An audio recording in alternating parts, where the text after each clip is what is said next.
So hey everyone, welcome to the channel. It's me Akriti Singh, BSc Nursing graduate, currently working as a clinical instructor. हमारे आज के video का topic है education loan for nursing. तो BSc nursing, GNM या ANM course के लिए education loan लेना सही है या नहीं।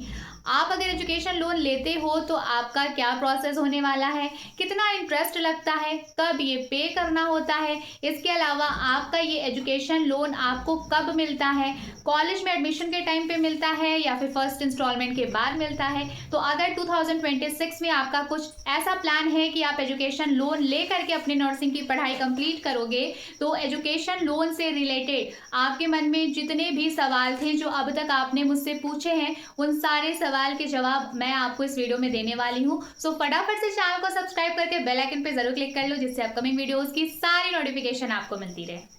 Okay, so one by one हम सारे डाउट्स पहले डिस्कस कर लेते हैं और फिर उस डाउट का सोल्यूशन डिस्कस कर लेंगे। सो डाउट नंबर 1 कि एएनएम, जीएनएम या बीएससी नर्सिंग कोर्स के लिए अगर आप एजुकेशन लोन लेते हो तो क्या एडमिशन के टाइम पे ही जो बैंक है वो आपका लोन पे करता है।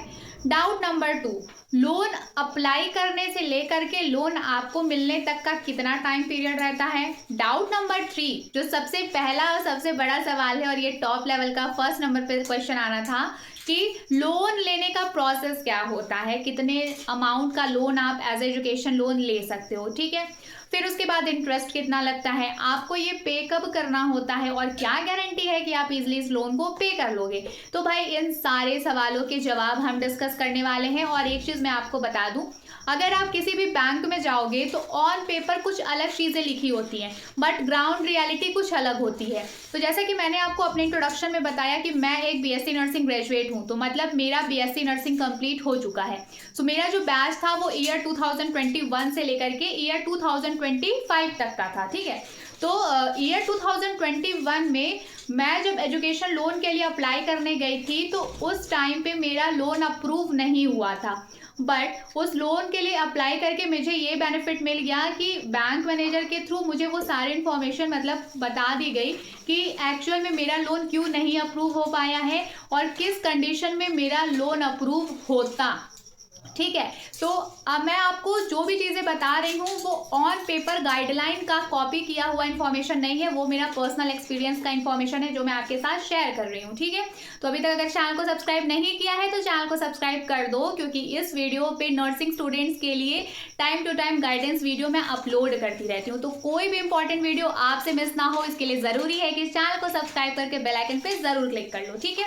तो चलो, सबसे पहला प्रोसेस आता है कि हम लोन के लिए अप्लाई कैसे करते हैं। ओके, सो बात हो अगर लोन का अप्लाई करने का, तो देखो सबसे पहली चीज़ तो हम ग्राउंड लेवल से स्टार्ट करते हैं, बेसिक लेवल से स्टार्ट करते हैं। तो सबसे पहला काम होता है कि आपको बैंक में जाना है, मतलब आपका या फिर आपके मतलब आपका बैंक अकाउंट होना चाहिए, ठीक है। तो बहुत सारे बैंक हैं जैसे कि bank of Baroda, SBI, union, बहुत सारे बैंक हैं, ठीक है। और आप प्रेफर करना कि अगर आप लोन ले रहे हो तो आप किसी गवर्नमेंट बैंक से ही लो। तो गवर्नमेंट बैंक में जिसमें भी आपका अकाउंट है उस बैंक में जाकर के आपको एप्लीकेशन देना होता है बैंक मैनेजर को कि आपका मतलब जो भी नाम है, आप जिस भी कोर्स में एडमिशन लेना चाह रहे हो, जिस कॉलेज में एडमिशन लेना चाह रहे हो, आपने कौन सा एग्जाम दिया है, किस एग्जाम के थ्रू आप एडमिशन लेने जा रहे हो, ये सारी डिटेल्स आपको आपकी एप्लीकेशन में मेंशन करना होता है। और उसमें आपको प्रॉपर लिखना होता है कि आप लोन ले रहे हो आपको और आपको क्या अमाउंट चाहिए, ठीक है। तो सबसे पहली शुरुआत तो भाई कम्युनिकेशन के साथ ही होती है। तो आपकी जो भी रिक्वायरमेंट्स है, जिस भी कोर्स के लिए है, जिस भी कॉलेज के लिए है, आपका जितना अमाउंट है वो सारी चीज़ें आपको एप्लीकेशन में लिख करके बैंक मैनेजर को देना होता है, ठीक है। और आपका अपना अकाउंट नंबर वगैरह जो भी डिटेल्स हैं आपको पहले का एप्लीकेशन देना होता है, अपना मैटर मैनेजर को कन्वे करना होता है, ओके। तो आपको उनके साइड से एक प्रॉपर प्रोफार्मा मिल जाता है जिसपे पूरा लिखा रहता है कि आप लोन के लिए कैसे अप्लाई करते हो और कौन कौन से कंडीशंस हैं जिसमें आपका लोन अप्रूव हो जाना चाहिए।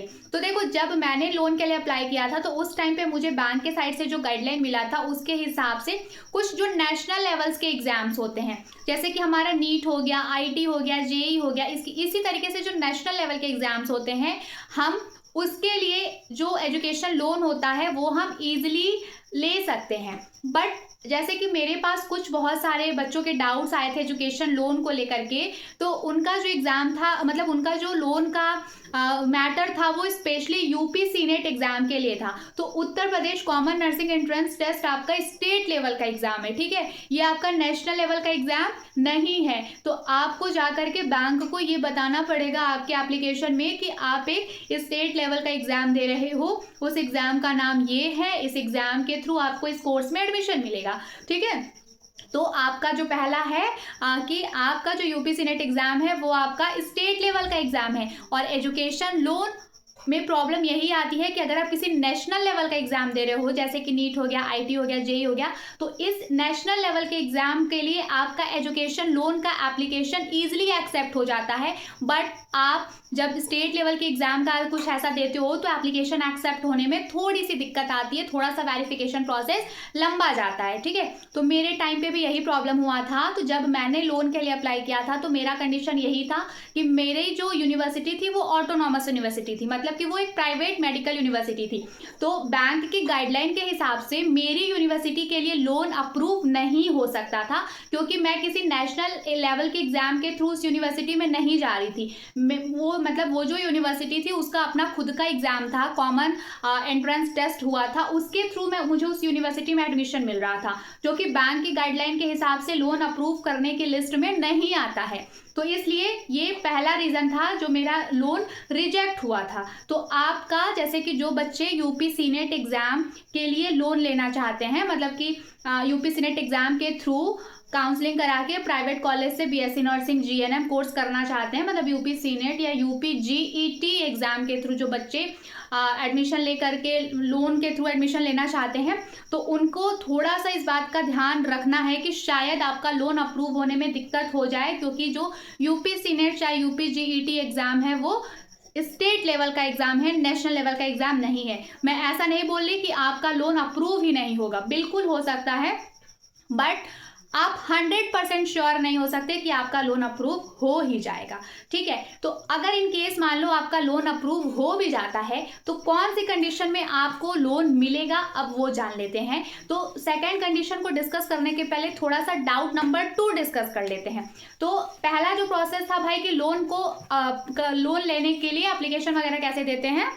अब दूसरा डाउट एक स्टूडेंट का मेरे पास आया था कि वो स्टूडेंट को जीएनएम कोर्स में एडमिशन लेना है और उनको यूपी जीईटी एग्जाम के थ्रू जीएनएम में एडमिशन लेना है। तो उनका डाउट ये था कि जब वो एडमिशन लेंगे तो क्या उस टाइम पे, मतलब उनके पास पैसे नहीं है तो बैंक उनको लोन दे करके, मतलब उनके कॉलेज की फी क्या भर देगा। तो देखो, सबसे पहली चीज़ मैं आपको बता दूं कि अगर पहली चीज़ तो आप स्टेट लेवल का एग्जाम दे रहे हो तो शायद कि आपका मतलब लोन जो अप्रूव होने में वो टाइम लग जाए। और इन केस अगर आपका लोन अप्रूव हो भी जाता है और आप ये सोच रहे हो कि एडमिशन के टाइम पे अगर आपके पास पैसे नहीं है तो बैंक आपका फी सबमिट कर दे, डिपॉजिट कर दे, तो देखो ये थोड़ा सा मुश्किल है। मुश्किल ऐसा है क्योंकि बैंक आपको लोन देने के पहले ये वेरीफाई करता है कि वो जिस कॉलेज के लिए आपको लोन दे रहा है वो कॉलेज सचमुच एग्जिस्ट करता है या नहीं।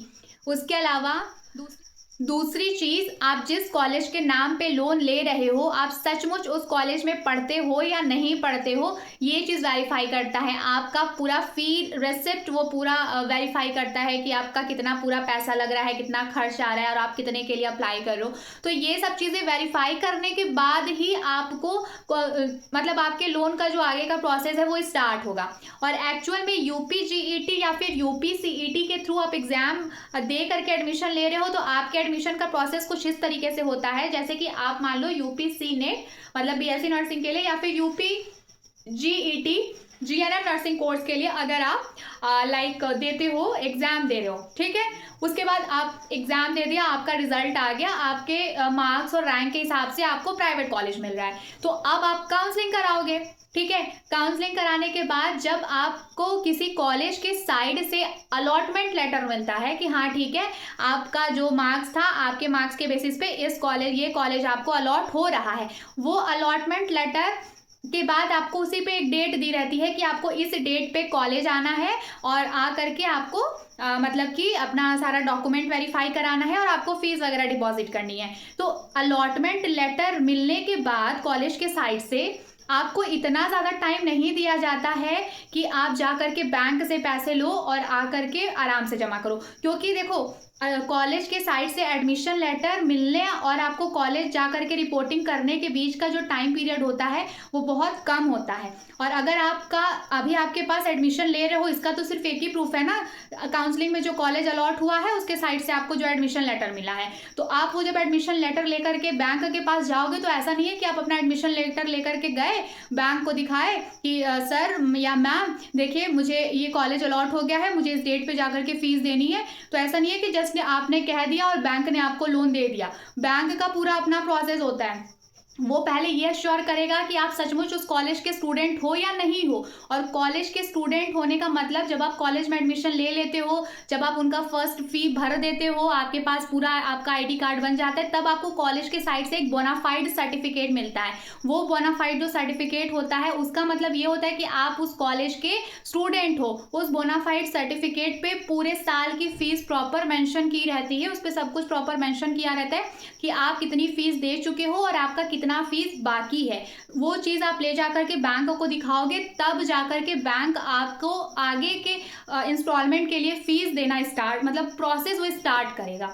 तो अगर आप ये एक्सपेक्ट कर रहे हो कि आप काउंसलिंग में अपीयर हो और जब आपको कॉलेज अलॉट हो जाए तो वो अलॉटमेंट लेटर आप बैंक को दिखा करके तुरंत उनसे लोन लेकर के एडमिशन जाकर के कॉलेज में करा दो, तो ये थोड़ा सा अनएक्सपेक्टेड है। क्योंकि जो लोन का प्रोसेस है वो थोड़ा सा लॉन्ग प्रोसेस है और बैंक हर चीज़ वेरीफाई करने के बाद ही आपको लोन देता है। तो आप ये मान के चलो कि अगर आपको लोन लेकर ही पढ़ना है, थोड़ा सा फाइनेंशियल इशू है, मैं समझती हूँ, क्योंकि फाइनेंशियल इशू हर एक स्टूडेंट की लाइफ में होता है। मेरी भी लाइफ में नर्सिंग के टाइम पे था, बट समहाउ मेरी बड़ी सिस्टर ने किसी तरीके से मैनेज किया मेरी फीस, और अभी मैं लाइक बीएससी नर्सिंग ग्रेजुएट हूँ, मैं भी अपनी अर्निंग कर रही हूँ।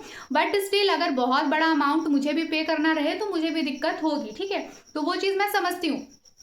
तो आप ये मान के चलो कि आप फर्स्ट इंस्टॉलमेंट का पैसा पहले से अरेंज करके रखो। लाइक आपका माइंडसेट अगर ऐसा है कि भाई देखो अब मुझे फर्दर ड्रॉप नहीं लेना, मुझे गवर्नमेंट कॉलेज के पीछे नहीं भागना, मुझे इस बारी प्राइवेट कॉलेज में लोन लेके जैसे तैसे भी करके मुझे एडमिशन लेना ही लेना है, तो आप किसी भी तरीके से जिस भी कॉलेज में एडमिशन लेने का सोच रहे हो, अगर आप लाइक बीएससी नर्सिंग में प्राइवेट कॉलेज में लेने का सोच रहे हो, तो आपका जो फर्स्ट फीस होता है वो अप्रॉक्स 1 लाख तक होता है, ठीक है। प्राइवेट कॉलेज का 1,05,000, 1,10,000, 1,20,000 कुछ ऐसे ही होता है। तो लगभग 1,30,000 तक पैसे पहले से ही अरेंज करके रखो, ताकि एडमिशन तक का प्रोसेस आपका स्मूथली हो जाए। उसके बाद आप आराम से, आपके पास टाइम रहेगा लोन के लिए अप्लाई करने का, ठीक है। जल्दीबाजी में लोन इजीली नहीं अप्रूव होता है, तो इसलिए आप अगर इस बार चाहते हो एडमिशन लेना तो देखो बैंक के भरोसे स्टार्टिंग से मत बैठो। मैं आपको कुछ भी गलत चीज़ नहीं बताऊंगी, जो चीज़ मैंने एक्सपीरियंस किया है मैं आपको वही बता रही हूँ। मेरे भी कुछ नोन फ्रेंड्स जिन लोगों ने लोन लिया है तो वो भी फर्स्ट इंस्टॉलमेंट पे कर दिए थे, उसके बाद ही उनका लोन अप्रूव हुआ था। तो आप लोग इतना मान के चलो कि एडमिशन के टाइम तक का पैसा आपको, पहला कॉलेज का फीस का जो इंस्टॉलमेंट है वो आपके पास होना चाहिए। एक बार जब आपका एडमिशन प्रोसेस कंप्लीट हो जाएगा तब जाके आपको बोनाफाइड सर्टिफिकेट मिलेगा। उस बोनाफाइड सर्टिफिकेट के बेसिस पे आप लोन के लिए अच्छे से अप्लाई कर सकते हो। बिना बोनाफाइड सर्टिफिकेट के लोन मिलना मुश्किल है, और जब तक आप कॉलेज में पहला इंस्टॉलमेंट फीस का जमा नहीं करते तब तक आपको कॉलेज के साइड से बोनाफाइड सर्टिफिकेट भी नहीं मिलता है। तो ओवरऑल घुमा फिरा के हम सीधे कंक्लूजन पे यही पहुंचते हैं कि पहले इंस्टॉलमेंट फी, मतलब पहला फीस कॉलेज का आप लोग खुद अरेंज करके रखो। बाकी के आप सेकेंड ईयर, थर्ड ईयर, अगर आप जीएनएम कर रहे हो तो 3 साल का, इसके अलावा अगर बीएससी नर्सिंग करो तो 4 साल का कोर्स है। तो जीएनएम में पहले साल की फीस अपने भरोसे सोच के चलो, और बीएससी नर्सिंग में पहले साल की फीस अपने भरोसे सोच के चलो। बाकी आगे के 3 साल की फीस अगर आपका सब कुछ वेरिफिकेशन प्रोसेस हो गया तो आपको मिल जाएगा बैंक से। अदरवाइज आपको, अब जीएनएम के हो तो भी अगर आपका वेरिफिकेशन प्रोसेस स्मूथली हो गया, सारी चीज़ें वेरीफाइड हो गई, तो आपको आगे के 2 साल के लिए लोन मिल जाएगा। बट आप यूपी सीनेट के थ्रू बीएससी नर्सिंग में एडमिशन ले रहे हो या फिर यूपी जीईटी के थ्रू जीएनएम में एडमिशन ले रहे हो, तो इतना मान के चलो कि पहला इंस्टॉलमेंट का फीस आपको खुद ही पे करना पड़ेगा, क्योंकि लोन अप्रूव होने का प्रोसेस थोड़ा कॉम्प्लिकेटेड होता है। हर चीज़ वेरीफाई होने के बाद ही लोन अप्रूव होता है, ठीक है। तो जो सेकंड डाउट था कि क्या एडमिशन के टाइम पे मेरा फाइनेंशियल कंडीशन थोड़ा वीक है तो क्या बैंक पैसे नहीं देगा या बैंक लोन नहीं देगा, तो मैंने आपको सारा सिनेरियो समझा दिया है। इसलिए एडमिशन के टाइम पे पहला इंस्टॉलमेंट आप लोग खुद अरेंज करके रखो, बैंक के भरोसे मत बैठो, क्योंकि एजुकेशन लोन जब तक आप बोनाफाइड सर्टिफिकेट नहीं दिखाओगे तब तक आपको मिलने के चांसेस बहुत ही कम है, या फिर सच कहूँ तो बिल्कुल ही ना के बराबर है। ठीक है, तो चलो लोन के लिए कैसे अप्लाई करते हैं।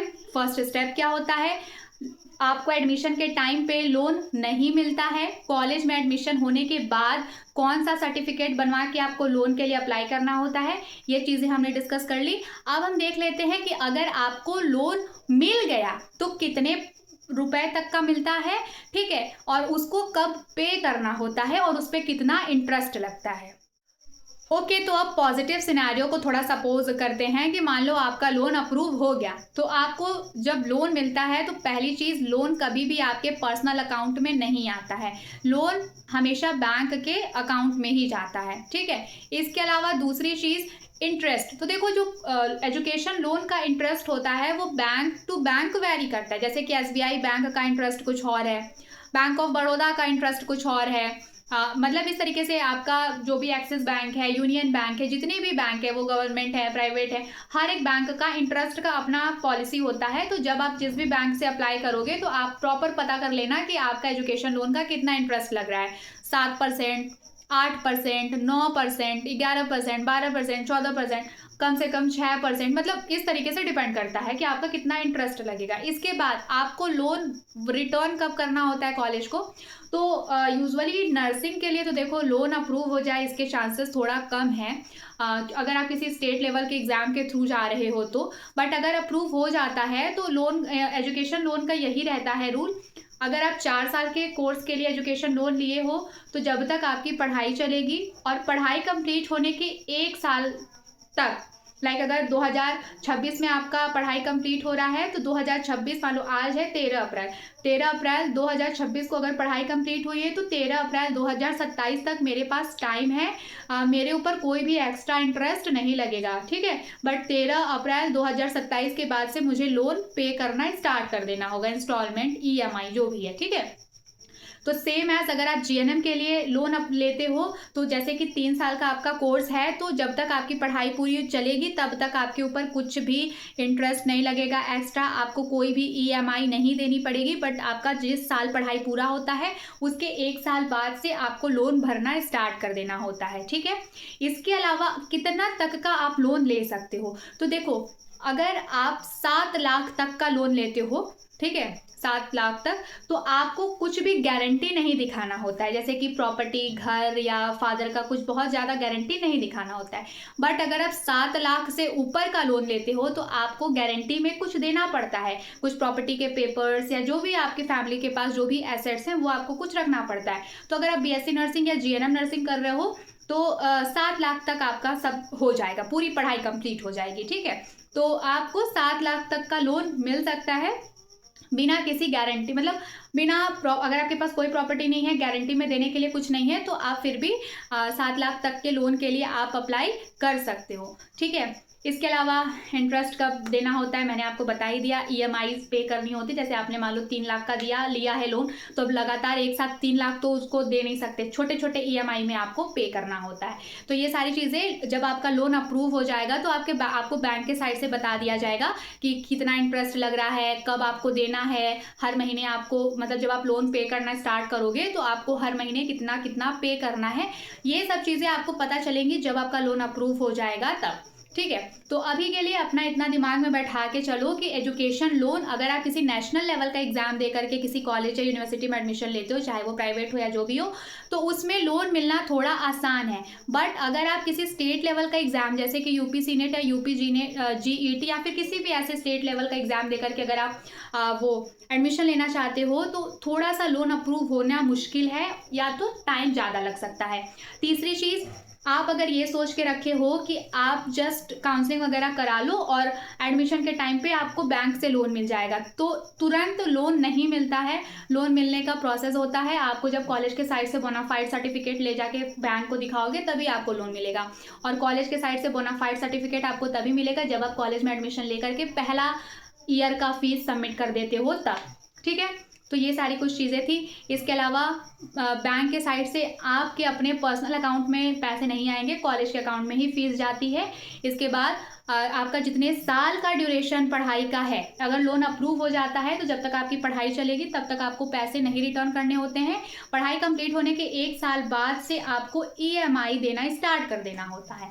इंटरेस्ट हर एक बैंक का अलग अलग होता है, तो आप कोशिश करना कि आप किसी गवर्नमेंट एडेड बैंक से ही लोन लो, एजुकेशन लोन लो, और फिर उसके बाद आपका इंटरेस्ट थोड़ा कम लगेगा। इसके अलावा अगर आप 7 लाख तक का लोन लेते हो, एजुकेशन लोन लेते हो, तो आपको गारंटी में प्रॉपर्टी के पेपर्स या पापा का कोई बिजनेस नहीं देना होता है। बट अगर आप 7 लाख से ऊपर का लोन लेते हो तो आपको गारंटी में कुछ दिखाना होता है। ठीक है, तो अब तक एजुकेशन लोन के रिगार्डिंग मेरे पास जितने डाउट्स आए थे मैंने उसके हिसाब से वीडियो बना दी है। बट इस वीडियो को देखने के बाद भी अगर आपके मन में कुछ ऐसा डाउट रह जाता है जो इस वीडियो में क्लियर नहीं हुआ है, तो वो डाउट आप कमेंट सेक्शन में मेंशन कर सकते हो। इसके अलावा अगर आपको नर्सिंग का नोट्स परचेस करना है तो आप स्क्रीन पे दिए गए कॉन्टैक्ट नंबर के थ्रू मुझसे कॉन्टैक्ट करके नर्सिंग के नोट्स परचेस कर सकते हो। किसी भी सेमेस्टर के नोट्स आप पर्टिकुलर परचेस कर सकते हो। इसके अलावा आप पूरा स्पेशल नोट्स ऑफर में एक साथ जस्ट ₹999 में सभी सेमेस्टर्स के नोट्स भी परचेस कर सकते हो। इसके अलावा अगर आपको नर्सिंग रिलेटेड कोई भी क्वेरी है तो आप स्क्रीन पे दिए गए कॉन्टैक्ट नंबर के थ्रू मुझसे व्हाट्सएप पे अपना डाउट डिस्कस कर सकते हो। तो आज के लिए इतना ही। चैनल को सब्सक्राइब करके बेल आइकन पे ज़रूर क्लिक कर लेना, क्योंकि ये चैनल कम्प्लीटली नर्सिंग स्टूडेंट्स के लिए डेडिकेटेड है। तो आज की वीडियो के लिए सिर्फ इतना ही।